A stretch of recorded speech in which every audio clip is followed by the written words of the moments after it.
It is madness to argue with is. It is. Intelligent action arises if the starting point is alignment with what is internally.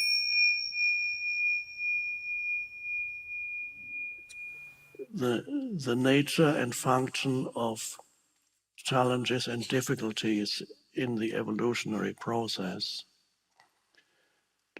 We can use the term challenge, which already has a positive spin to it. Something happens and you call it, it's a big challenge. But without the positive spin, you would say, it's really bad. It's so bad what has happened. Then you become more spiritual and say, I'm faced with a challenge. Okay. Now, challenges come in many forms. There's no human life that is not profoundly challenged in one way or another. Some humans are challenged by physical challenges, difficulties. Other humans are usually challenged by dreadful psychological challenges and their own minds. Personal challenges in your personal life, collective challenges that affect millions of people at the same time, although in various ways. We've just had one.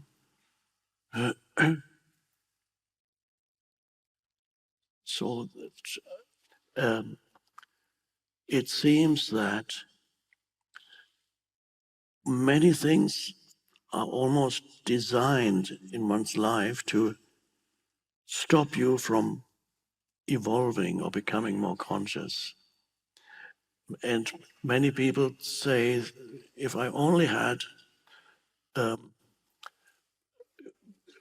surroundings, if I lived in a place that was peaceful and calm, and my needs are met, my basic needs are met, and I got pure food and everything else, so I don't have to worry about things anymore. If I could only live in this perfect environment, I could really make spiritual progress.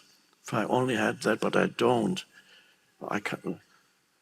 And no matter what stage you're at, always obstacles arise continuously. Sometimes things go well, and then another obstacle goes, and then they go well again. Obstacles come in many, many forms: physical, relationship, financial, home situation, all kinds of things. Pandemic is a collective one, and other collective ones most likely coming soon. The strange thing is, evolution happens only when faced with obstacles. That happens on every level, physical level, every level. It's only when an obstacle is encountered that there's a call for more energy, and then more energy flows in, and whatever the frequency of energy could even be physical. For example, if you want to have a stronger body, it's not going to happen if you lie on your sofa every day drinking beer and watching Netflix.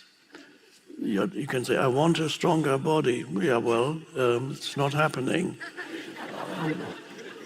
Now, what do you have to do to have a stronger body? To put it in strange terms, you have to, at first, you have to make life difficult for your body. For example, you go jogging, and you think, I wish I was watching Netflix on my sofa, but and the body doesn't like it. But you say, and then you lift the weight.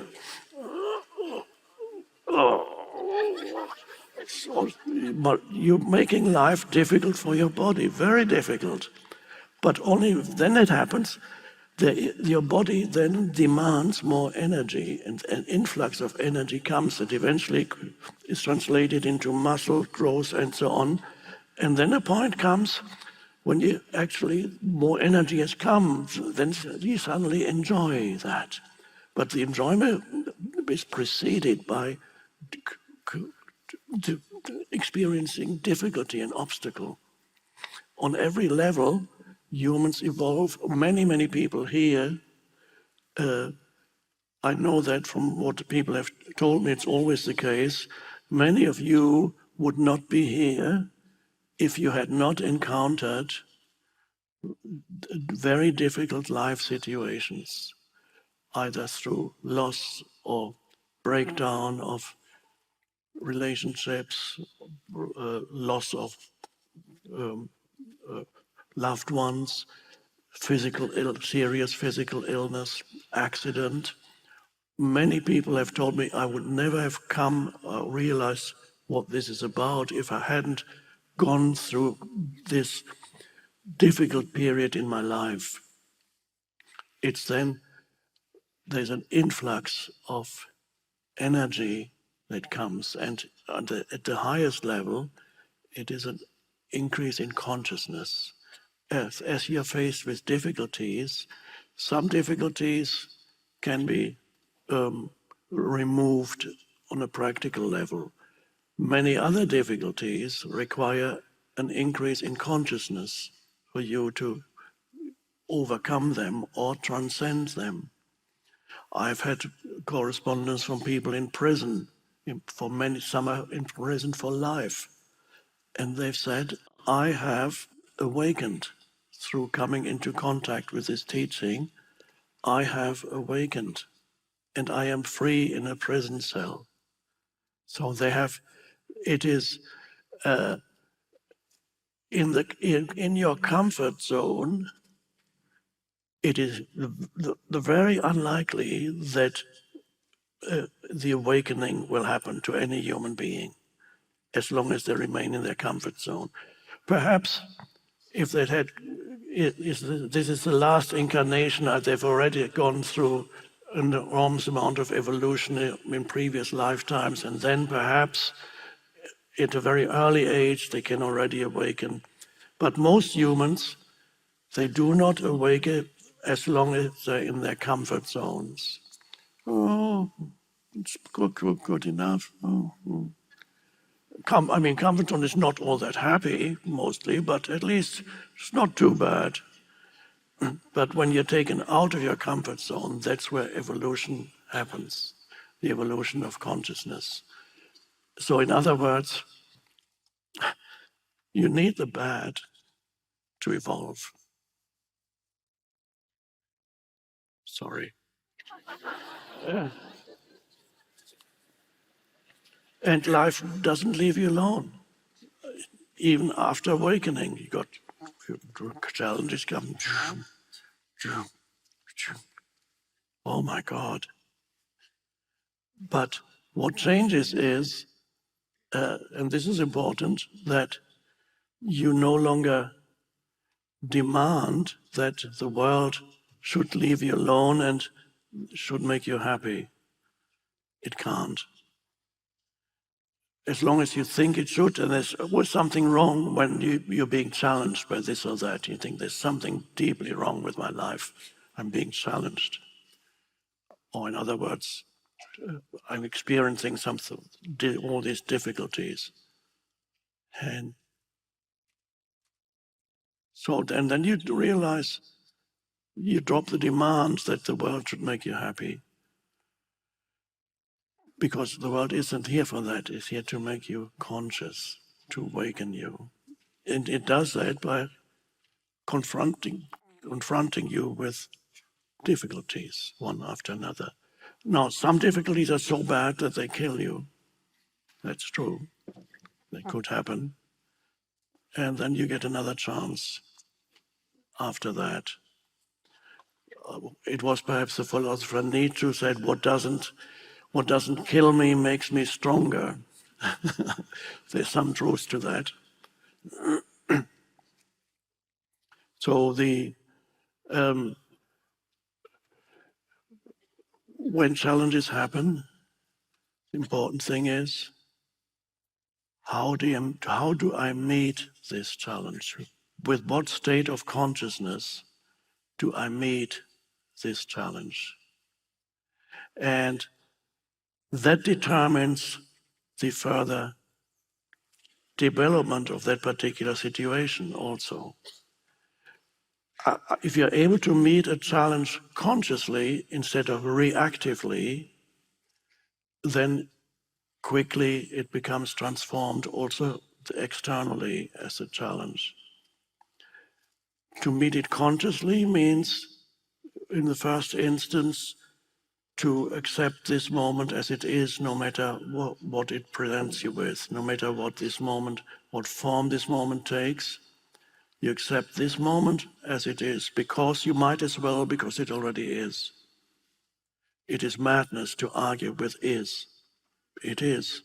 Of course, then what can you do about it? If you need to take action or can take action, intelligent action arises if the starting point is alignment with what is internally. This is what is, and then you act. If action is needed, right action will arise. But if immediately you go into reactivity, you make the situation worse than it is. You often amplify something bad and becomes even worse and worse through reactivity. You can verify this when dealing with an unconscious human. If you react to their unconsciousness, then you yourself become more unconscious and you make them more unconscious and you get huge drama. And again, collectively too, when faced with a difficulty, how aware can you be when you are prior to taking action? Are you just reacting, or are you able to be aware, which means, is wisdom present? We haven't mentioned this word before, but it's inseparable from what we're talking about. Wisdom is the higher intelligence that operates through you when you're in touch with the vertical dimension. All you have when you're not in touch with the vertical dimension, you might have the clever human mind that can work things out in a very limited way. But wisdom is not there. Wisdom can seize the totality of the situation, and in taking action, it considers immediately other consequences of their action in the totality. And not through breaking things down, but there is the same way in which you remember we talked about the two modalities of knowing, conceptual and direct knowing through awareness. And that applies here too when you look at a problem that needs solving. You look at, is there wisdom in what you do or just mental cleverness? And anything you do when you react to a problem, then if you will make it worse, or you solve one problem and create 4 or 5 others in the process of solving one. So the world drama gets amplified through the egoic reactivity that always says, this should not be happening, not aligned with the present moment. So wisdom is what the world needs, and wisdom can only come through awareness. And that is the deeper modality of knowing. Intelligence is not enough. The world is full of intelligent people, so-called. I mean, really, if you really look, is that intelligence? And they're creating that. What are they doing? They got their university degrees, so I suppose in conventional terms, we have to call it intelligence. And then they're creating havoc on the planet. No wisdom. An increase in intelligence will not save us, or an increase in knowledge, what's more wisdom. Only wisdom can, and wisdom is inseparable from awareness, the arising of awareness. It's from the dimension of the vertical dimension of depth, not through thinking. So when you look at a situation and you are able to be alert and still, you look. And then the realization of what action is the right action comes.